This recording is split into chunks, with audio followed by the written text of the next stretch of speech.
Coucou stylo. Comment te dire que j'ai un petit peu lu ces 2 dernières semaines.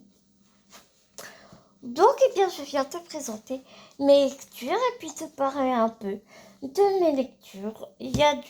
C'était des bonnes lectures, franchement. Ouais, c'était vraiment des bonnes lectures. Et puis, je fais ma vidéo maintenant parce que il y a Monsieur Bibo qui veut m'entendre dire coucou mes petits loups. Je vous dis coucou mes petits loups. J'espère que vous allez bien, que vous passez un bon week-end, parce qu'au moment où je tourne ma vidéo, eh bien nous sommes samedi, il fait beau, il fait chaud, ouais. Et je trouve que ça fait du bien. Voilà, un peu de soleil. C'est cool, un peu de soleil. Ouais, je trouve que... Moi, je trouve que c'est vraiment bien cool. Alors, par quoi est-ce que je vais commencer? Attends, je te pose tout ça. Comme tu peux constater, Mademoiselle Dayuki écrase. Je te dis pas.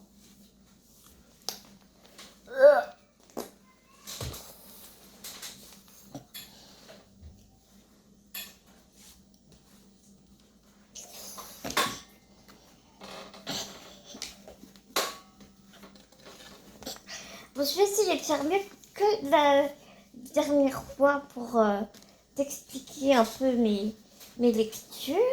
Donc, j'ai commencé... oui. Oh, bah oui, dis donc, c'est dans l'ordre. J'ai commencé par lire 48 heures pour mourir de Andreas Grunberg. Je crois que c'est les éditions France Loisirs. Oui.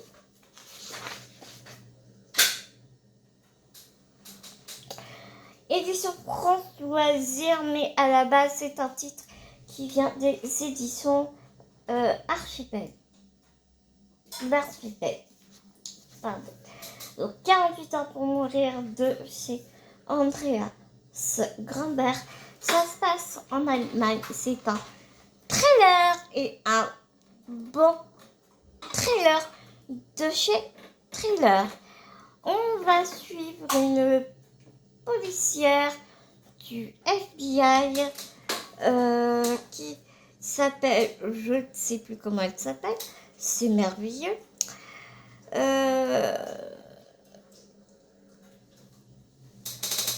Il y a Bibou qui va sortir Naya. Donc c'est une jeune inspectrice qui s'appelle Sabine Nemez. Et la particularité de cette enquête, c'est que le thriller en question, eh bien, il a tué sa mère. Et c'est le premier meurtre du bouquin. C'est sa maman qui se fait tuer dans d'atroces souffrances et scènes macabres, mais juste terribles, on va dire. Et on va s'apercevoir que, en fait, toutes les personnes que tue le mec en question, eh bien, il y a un fil conducteur avec lui. En fait, on s'en aperçoit pas tout de suite. Et Sabine Nemez, elle est... Je vais te lire le résumé après. Je vais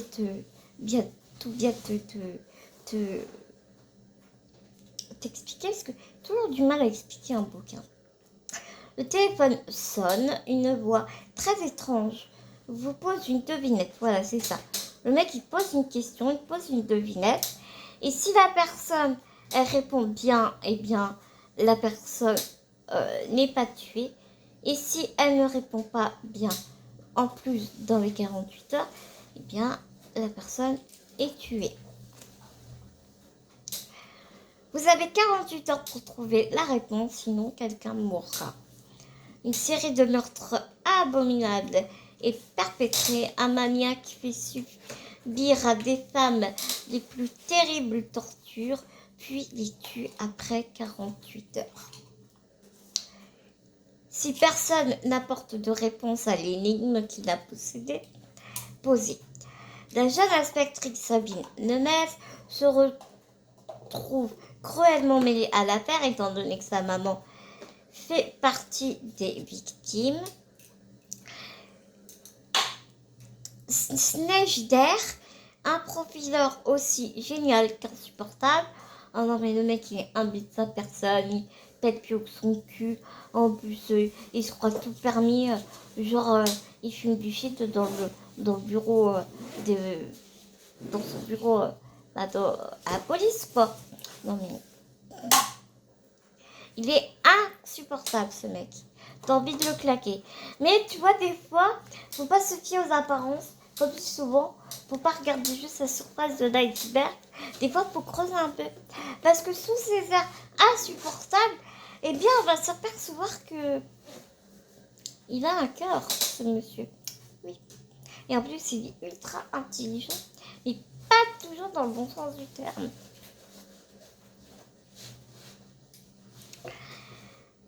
Et donc, ce gars insupportable, chiant au possible, que tu as envie de tarter à chaque fois qu'il sort un mot de sa bouche, eh bien, il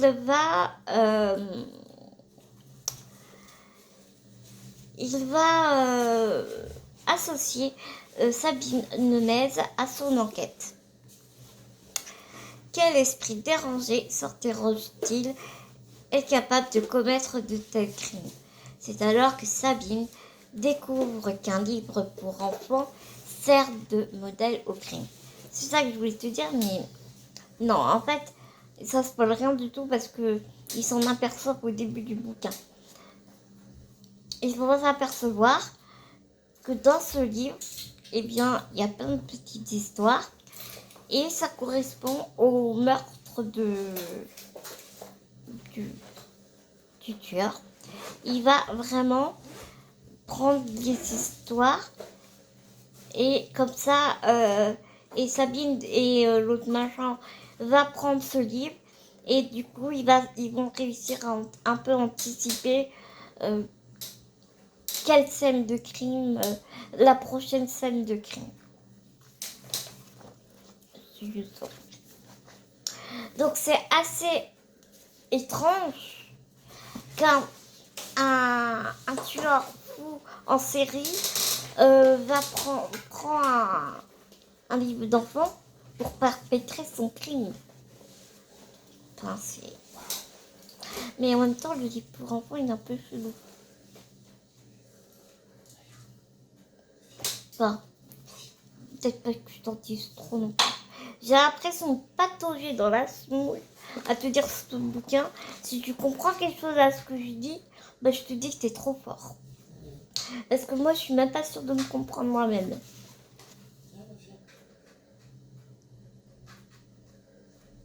Et là, je vois la tête de Naya qui regarde Bidou. J'ai l'air de dire, mais qu'est-ce que tu viens de m'embêter alors que j'étais en train de faire ronflette tranquille. Mais j'ai pas envie de bouger mes fesses.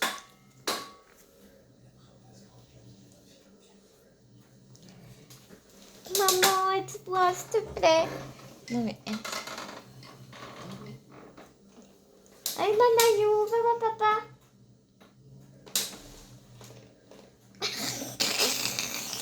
Elle a pas envie de bouger ses fesses, hein. Ma fille. Oh non, mais je suis fatiguée, moi. Qu'est-ce que t'es en train de m'embêter? Il fait trop chaud pour lever ses fesses.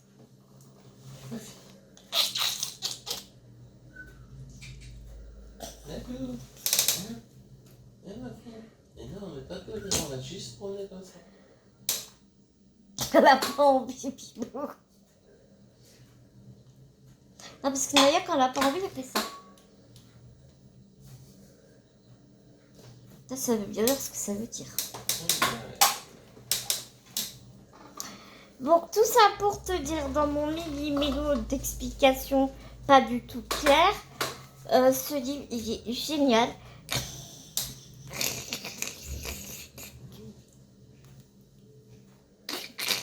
elle est partie là. Non, il est vraiment super. Là où j'ai eu du mal, c'est que les personnages sont allemands parce que ça se passe en Allemagne. Alors on voyage un peu en Allemagne, dans l'Allemagne. On va à Berlin, après on va à Vienne, après on va... Mais non, mais vraiment, vraiment, c'était un bouquin très, très, très addictif que je vous recommande vraiment, vraiment beaucoup.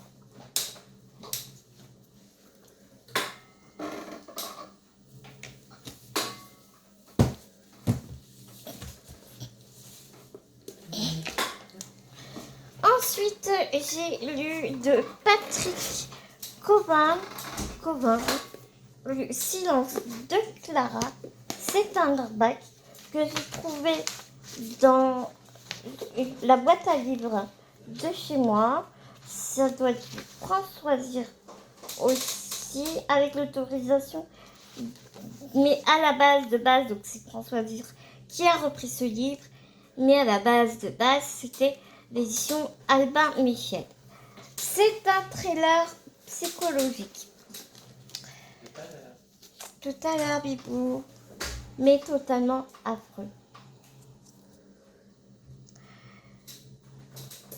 Je ne croyais ni Dieu ni au diable jusqu'à ce que je lise quelques lignes dans un cahier d'enfant, un récit de voyage en Alaska, qui aurait lieu dans un siècle.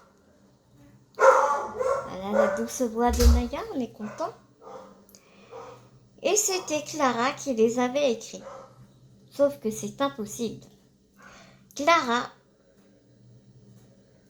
donc ma fille, n'avait pas accès ni au langage. Elle ne l'aurait jamais. Elle était autiste.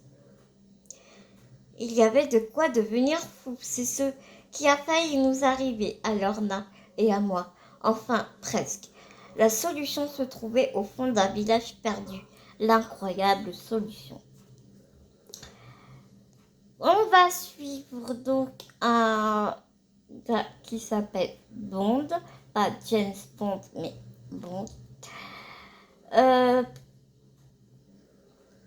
Et donc Lorna, ils vont avoir une petite fille. Peu de temps après sa naissance, ils s'aperçoivent qu'elle est autiste, mais très très très atteinte. Clara ne parle pas, Clara ne s'exprime qu'en criant. On est obligé de lui mettre des sangles dans son lit, malheureusement, pour éviter qu'elle se cogne partout, qu'elle ne se blesse. Elle n'a aucun accès donc au langage, ne regarde pas les gens dans les yeux. Elle est complètement dans son monde. Elle a toujours les poings serrés. Elle ne sait pas sourire. Elle ne communique absolument pas. Sauf qu'un donc du coup et donc le père Bond travaille dans une production cinématographique et télévisuelle. Et un jour, du jour au lendemain, Lorna, qui n'en peut plus de vivre cette situation avec sa fille, et bien tout simplement, elle rencontre un homme et elle s'en va en laissant le père et Lorna et Clara se débrouiller tout seuls. Voilà. Et donc un jour, Clara se met à écrire tout un texte. Sauf que ce texte se passe en 2152 en Alaska, alors qu'on est aux États-Unis. Donc, chose qui est complètement impossible. Mais, donc, du coup, on parle de paranormal, réincarnation, enfin, voilà. Et c'est... Comment te dire? J'ai peur de te spoiler parce que tu peux voir ça vraiment très court. Et donc ce phénomène ne s'arrêtera pas tant qu'on ne trouve pas d'explication. Comment est-ce que Clara peut écrire alors qu'elle n'a pas accès au langage? Elle ne sait pas écrire, elle ne saura jamais écrire. Et donc, voilà, quel est ce phénomène? On parle d'un meurtre, mais quel est ce meurtre qui est pas ça? Et pour trouver la solution, Bond va être obligé de partir en Alaska pour trouver donc, la solution de cette énigme. C'était vraiment une bonne lecture, très très addictive. Par contre, j'ai eu du mal avec la plume de l'auteur qui est très étrange. Très étrange. Et puis, donc, tu as des paragraphes, bien sûr, avec, tu sais, les petites étoiles entre chaque texte qui te dit, ben, là, tu as un endroit, puis tu as des petites étoiles, et puis après petites étoiles, tu as un autre endroit. Enfin, tu changes de scène, quoi. Sauf que là, dans un même paragraphe, tu es par exemple au travail de Bond, puis tout d'un coup, tu te retrouves chez lui à la maison. T'es un peu perdu, quoi. C'est un peu... Le texte est fait un peu bizarrement. Ouais,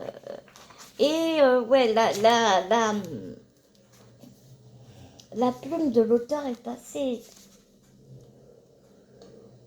étrange. Il parle crûment. Il parle très crûment.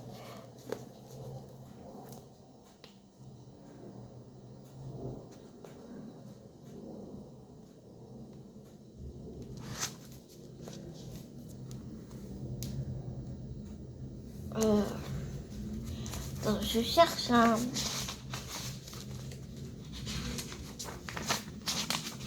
Pour te montrer. Parce que le livre qui est tout petit, il est divisé en 3 livres. Toi, tu as livre 1, livre 2, livre 3. Vraiment en 3 livres. Mais je voulais te dire un petit bout.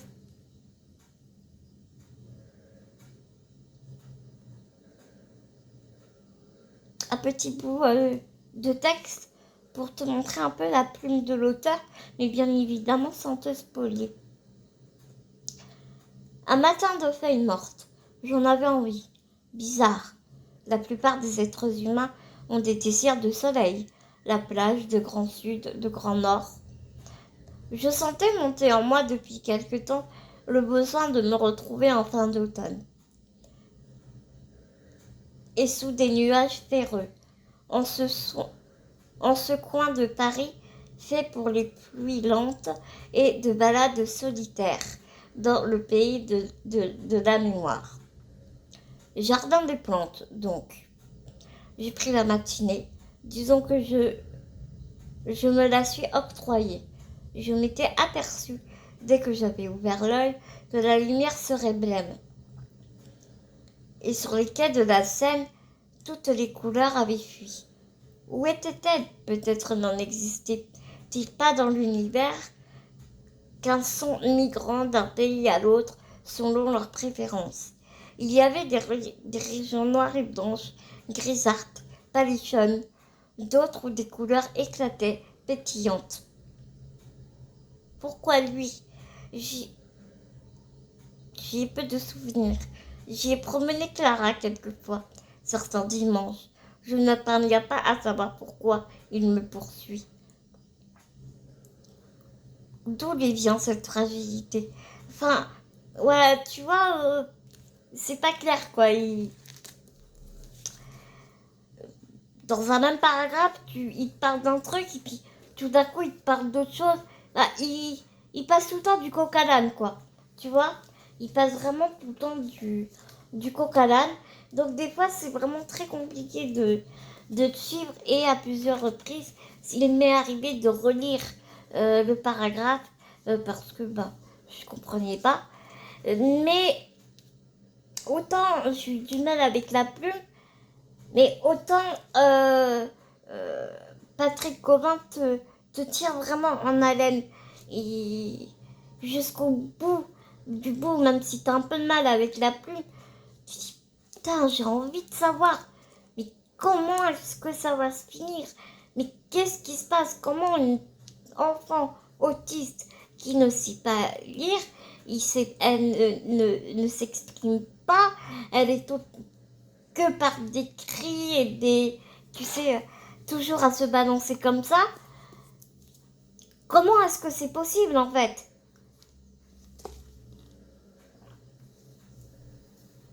C'est juste impossible. C'est comme si c'est comme si tu disais, comme si tu voyais, tu entendais quelqu'un parler alors qu'il n'a plus de cordes vocales, tu vois. C'est exactement ça. C'est juste impossible. Donc, on a vraiment envie de savoir jusqu'à la fin.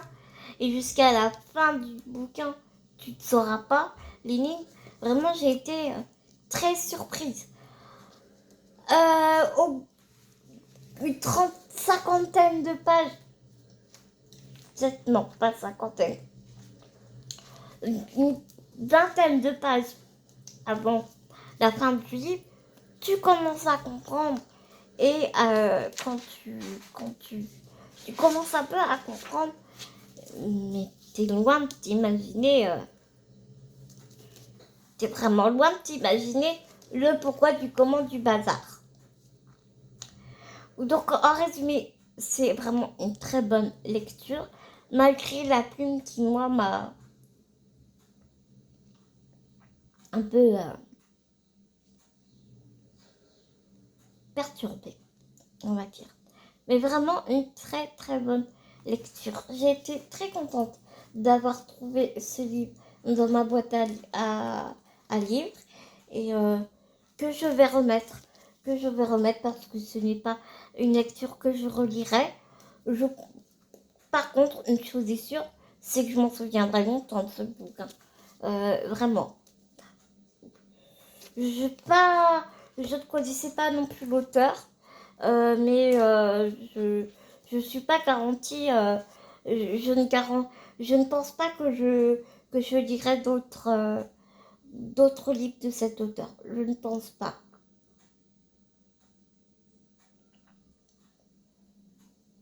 À moins si la plume est différente. Après, il ne faut jamais dire jamais, n'est-ce pas?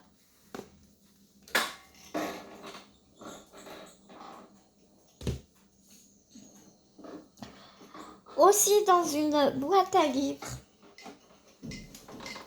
dans ma boîte à livres de chez moi, j'ai trouvé ce bouquin qui nous vient des éditions France Loisirs, médecin-chef à la prison de la santé de Véronique Vasseur. Donc c'est une autobiographie, pas de sa vie, mais de sa vie à la prison en tant que médecin et ensuite médecin-chef. Donc on va suivre Véronique Vasseur. Donc c'est les éditions, c'est aussi France Loisirs avec l'autorisation de Cherche Midi. À la base, c'est Cherche Midi qui a édité cette autrice médecin-chef de prison à la santé. Ça se passe entre 1993 et 1999, je crois. 92.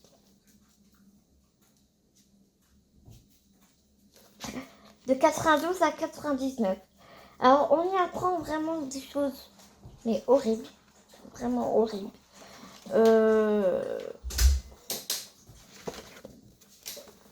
Je savais. C'est vrai que moi, c'est un sujet qui m'intéresse beaucoup. Donc, je sais que en France, nos prisons ne sont pas au summum de l'hygiène et la propreté, quoi. Hein, ça, on le sait. Mais à ce point-là, c'est un truc de fou. C'est vraiment un truc de fou. Attention, document exceptionnel. Entré à la prison de la santé comme médecin de garde en 1992. Donc au tout départ, Véronique Vasseur va par curiosité envoyer son CV à la prison de la santé. Par curiosité parce que ça l'intéresse, voilà, parce que elle a envie de voir comment ça se passe et voilà, elle a envie de faire une petite expérience. Et puis à la finale, eh bien, ce qui est devenu une curiosité, ce qui a commencé par une curiosité est devenu une passion. Elle y est restée réellement par passion et elle va devenir médecin-chef malgré toutes les corruptions, tout ce qui s'y passe à l'intérieur. On parle de... Alors on parle des choses vraiment très très dures parce que sa routine à elle, par exemple, le mec, ben, il s'ennuie, donc il va appeler des fourchettes, des couteaux, des cuillères, des lames de rasoir. C'est la routine pour elle, c'est voilà, une journée ordinaire à la prison de la santé. Donc ton bouquin, ça va être comme ça et elle raconte son expérience.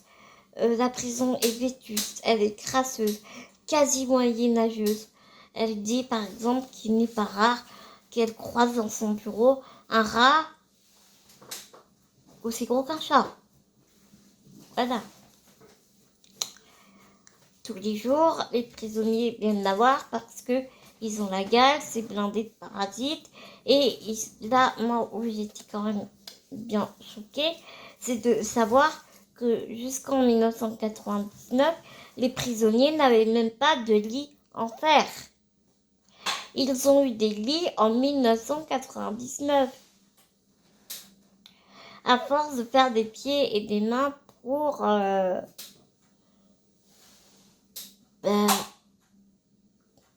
oui, la prison ne doit pas être un palace. D'accord?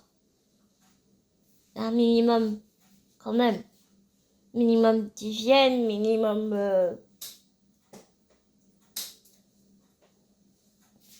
vétuste, quoi. Tu vois?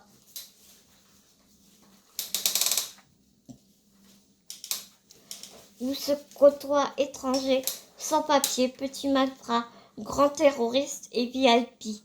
Elle y a croisé par exemple Bernard Tapie. Et ça dérange personne de mettre des violeurs pédophiles avec un petit dealer de joint. Enfin, voilà. Là-dedans, tout est mélangé, quoi. Après, elle se débrouille avec ça. Dans ce livre, à couper le souffle, elle raconte tout. Les conversations clignes de la cour des miracles, les cafards, les punaises, la drogue, la prostitution, la délation, les tracasseries, les mesquineries, mais aussi l'entraide, la débrouille, les poèmes, les expositions, les matchs de foot, le système D. 7 années de turbulence entre médecins humanitaires, médecins d'urgence. Ce carnet de bord écrit à la première personne surprend, étonne et parfois fait sourire. Un témoignage fort qui émeut au-delà des mots. Ah ben ça c'est clair.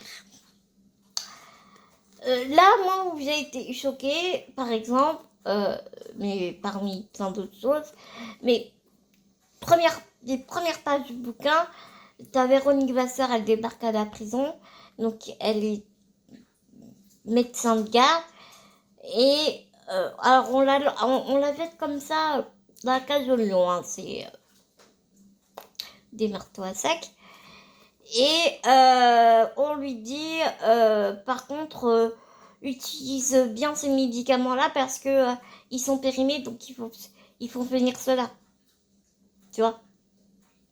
Et ceux qui ont les bonnes dates, bah, tu les utiliseras une fois que tu as fini ceux qui sont périmés. Ouais. Il y a plein d'incohérences comme ça. Après tout le bouquin, du début à la fin, c'est un peu redondant parce que quand tu arrives à la milieu du livre, tout le bouquin, bah, tu comprends, enfin,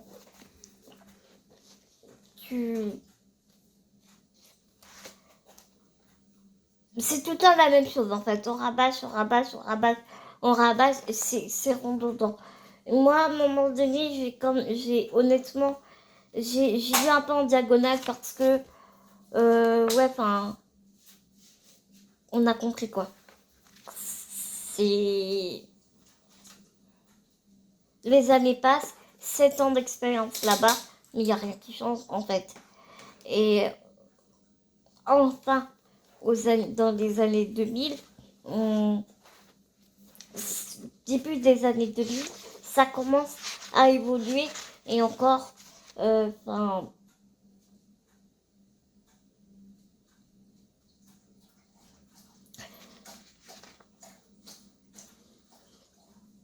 début des années 2000, j'apprends par la radio des gardes des Sceaux à décider d'entreprendre la rénovation de 5 prisons, dont la santé. Ça fait que 20 ans. Non mais... Alors tu vois, ça me fait un peu doucement rigoler parce que on parle, tu vois, des prisons au Brésil, on parle des prisons mexicaines, on parle des prisons aux États-Unis qui sont surpeuplées, qui sont dégueulasses à souhait, où il y a plein de trucs qui s'y passent. Mais regardons déjà ce qui s'y passe dans notre propre pays, en fait. Tu vois ce que je veux dire? Tu vois, j'aime bien l'expression qui dit avant de parler des autres, déjà balaye ce qu'il y a devant ta porte, puis après tu pourras parler des autres. Tu vois, c'est ça qui m'a... Je savais, j'ai pas été étonnée de ce que j'ai lu, mais ça m'a conforté dans ce que je pensais. Donc tu vois, dans ma façon de parler, ouais, ça me gonfle, en fait. Mais ça n'appartient qu'à moi, n'est-ce pas? Mais c'est un très très bon témoignage et je suis contente qu'il y ait ce genre de bouquin parce que Véronique Levasseur, ben, elle dit tout haut ce que tout le monde pense tout bas et j'aime bien. J'aime bien ce genre de choses parce que je suis un peu comme ça aussi. Tu sais, souvent on dit « Oh, Anne-Claire, tais-toi ». Bah non, en fait, à un moment donné, enfin, faut pas avoir peur de dire ce qu'on pense sans être vulgaire, sans gueuler, sans... Mais à un moment donné, il faut aussi ouvrir les yeux des gens, en fait. Tu vois ce que je veux dire? Et donc, quand j'ai vu ce bouquin, j'avais très envie de le lire. Et... ouais. Intéressant.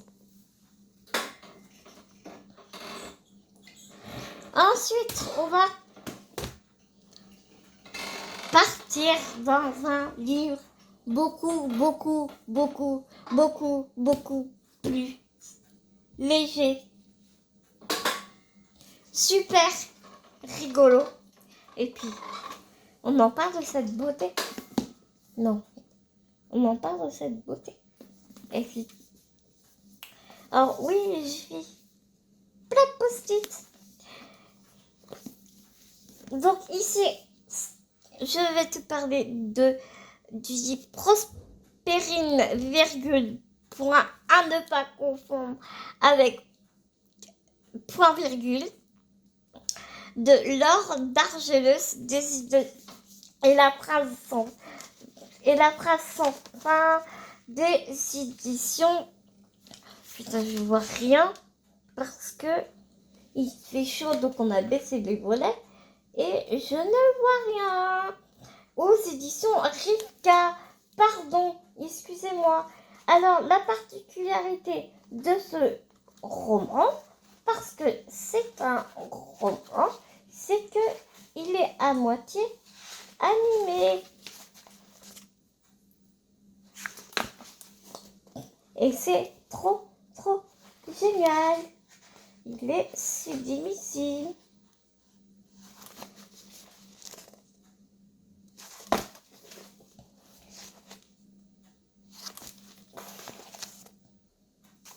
Et tout le livre est comme ça. Il y a un travail éditorial de fou.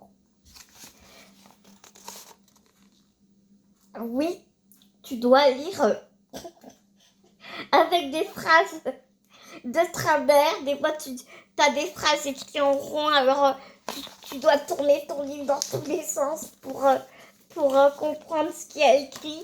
Enfin, c'est vraiment... j'ai vraiment beaucoup adoré. Alors, de quoi parle ce livre? On est à demi-mot, une petite bourgade sans histoire, reposant sur un manuscrit inachevé.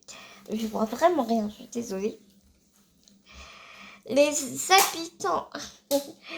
habitants polissent et réparent les lettres tout au long. Merci mon chéri. Tout au long de l'année. Mais Prospérine, virgule, point, qui ne fait jamais rien comme les autres, préfère bichonner ses trompettes à pétales plutôt que de faire fleurir l'empire des points et des virgules. Tout bascule un beau matin lorsqu'elle découvre un corps à l'intérieur de sa boutique. Accompagnée d'Honoré, un citadin passablement exécrable, et de son frère, champion de plongée littéraire, mais réellement, c'est pas une métaphore, c'est réel. Genre le gamin, il a bouffé un dictionnaire quand il était enfant, donc du coup, il a le don de pouvoir plonger dans le livre et de se cacher dans les livres et de passer d'un endroit à un autre dans les livres.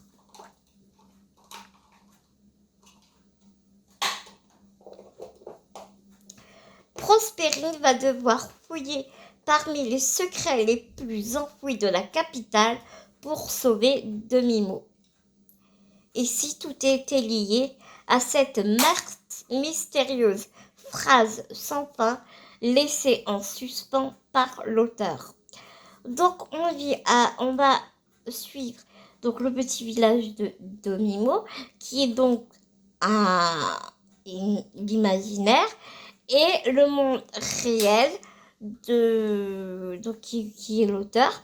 Sauf que le problème est là, c'est que si le texte n'est pas terminé, eh bien, Demi-Mot sera effacé. Donc, pourquoi y a-t-il un meurtre à Demi-Mot, sachant qu'il ne se passe rien, mais tellement rien à Demi-Mot que quand les flics arrivent dans la petite boutique, ils sont obligés d'aller regarder dans les manuels pour voir comment ça se passe, quelle est la procédure, tu vois ce que je veux dire? Parce que les seuls délits qui se passent à Demi-Mot, c'est Madame Attal a perdu sa bague. Ou alors le canari du voisin est allé... parce que le canari est allé se réfugier dans le jardin du voisin. Tu vois, ce genre de délit. Donc forcément, quand il y a un meurtre, c'est branle-bas de combat... on sait pas comment faire, on sait pas quoi faire, on sait pas comment réagir. Voilà. Donc comme les flics à demi-mot sont un petit peu incompétents, dirons-nous, donc eh bien Prospérine et Honoré vont enquêter à leur place pour sauver Demi-Mot et comprendre pourquoi Prospérine a trouvé un cadavre dans sa jardinerie. Voilà. comment te dire, il y a un ennemi tout le vert, très mignon, mais mais c'est du téléphoné, franchement. Et là, autant où dans l'autre livre, j'avais du mal avec la plume de l'auteur, mais là, c'est hyper bizarre parce que quand Prospérine va à la capitale, eh bien, à chaque mot, ça a une ponctuation. Et donc, c'est la noblesse, tu vois, la grande noblesse et les bourges, eh bien, ils mettent une ponctuation à chaque mot. Sauf que nous, quand on met des ponctuations aux mots et aux phrases, quand on parle, on l'entend pas. C'est juste à l'écrit qu'on voit la différence. Sauf que eux, ils entendent les ponctuations à chaque mot. Et du coup, on n'a pas l'habitude de lire comme ça. Donc au début, c'est assez déroutant. De toute façon, trop te spoiler, je te montre juste vite fait.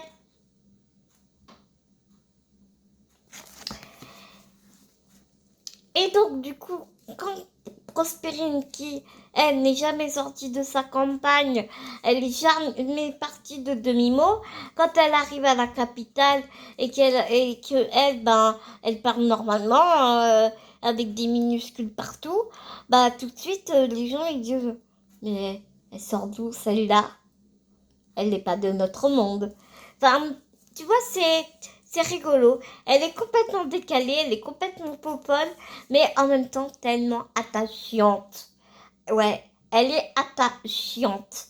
Attachante, mais tellement rigolote et assez intelligente, je dois dire, quand même, mine de rien. Donc voilà, ce livre, je l'ai pris parce que c'est une lecture commune avec Piketty Bookin. Je vous mettrai le lien de sa chaîne en barre d'infos. Vous pouvez trouver aussi ce livre dans une box littéraire dont je ne me rappelle plus. Je ne me rappelle plus le nom, mais moi je n'avais pas envie de prendre cette box, donc du coup j'ai trouvé le livre sur Amazon. Voilà. Et je vous mets tous les liens en barre d'infos. J'ai conscience que j'ai encore été un peu beaucoup beaucoup tubeuse en carton. Ouais, on va dire ça. Mais j'essaie de m'améliorer, mais c'est pas facile. C'est vraiment pas facile pour moi d'écrire un bouquin, mais sans trop en dire. C'est pas évident. C'est pas évident. Et comme tu as vu, ma fille, elle est revenue, mais elle est complètement carpette. Donc je vais aller m'occuper d'elle. Et puis, une fois que j'aurai mis la vidéo en ligne, je vous mettrai tous les liens en barre d'infos. N'hésitez pas à me dire si vous avez envie de lire ces livres, si vous les avez déjà lus, ce que vous en avez pensé, si vous les avez déjà lus, et si vous avez envie de les lire malgré mon update un peu beaucoup désastreux.